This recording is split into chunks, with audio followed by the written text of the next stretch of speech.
Toxic movie review ఎలా ఉంది అంటే కేజీఎఫ్, పుష్ప, బాహుబలి ఇలా మంచి మూవీస్ లిస్ట్ లో కాకుండా చెత్త మూవీ లిస్ట్ లో టాప్ 3 లో ఖచ్చితంగా ఉంటది. ఇట్టాడు అవుద్దని అన్నిసార్లు అడిగారు. ఎక్కడికి వెళ్తున్నావు అని. కాదేశ్ అన్న, మంచి సినిమాలు తీసినావు. కేజీఎఫ్ 2 ఇంకా మంచి మంచి సినిమాలు అయితే ఉన్నాయి. అసలు ఈ సినిమాని ఎందుకు ఒప్పుకున్నావు? ఆ లేడీ డైరెక్టర్ అంట దారుణంగా తీసింది అబ్బా సినిమా మొత్తం.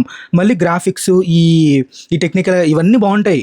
బట్ సినిమా మాత్రం పరమ చెత్త మూవీ అని చెప్పొచ్చు. అలా ఉండదు, తోక ఉండదు, స్టోరీ ఉండదు. వస్తాడు, తెలిసిందే కదా, ఆయన పని ఆయన చేసుకుంటాడు, పోతాడు. ఇదే రిపీట్ అనమాట. టాక్సిక్ కాదు, టార్చర్ మూవీ అని పెట్టాల్సింది. నిజంగా దరిద్రంగా ఉంది.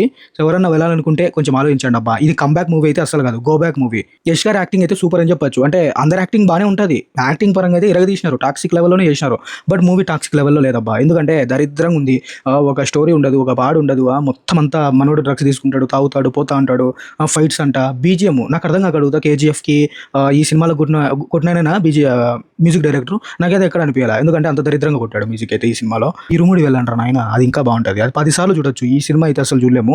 దేంతో కంపేర్ చేస్తారో అంటే దీనికన్నా బెటర్ మూవీ ఏదైనా ఉంది అంటే గేమ్ చేంజర్ నువ్వు 100 సార్లు చూడొచ్చు. టాక్సిక్ మాత్రం నువ్వు ఒకసారి కూడా చూడలేవు. అంత దరిద్రంగా ఉంటుంది. నువ్వే అర్థం చేసుకో ఏ లెవెల్లో ఉంటుందో. చచ్చిపోతుంటా.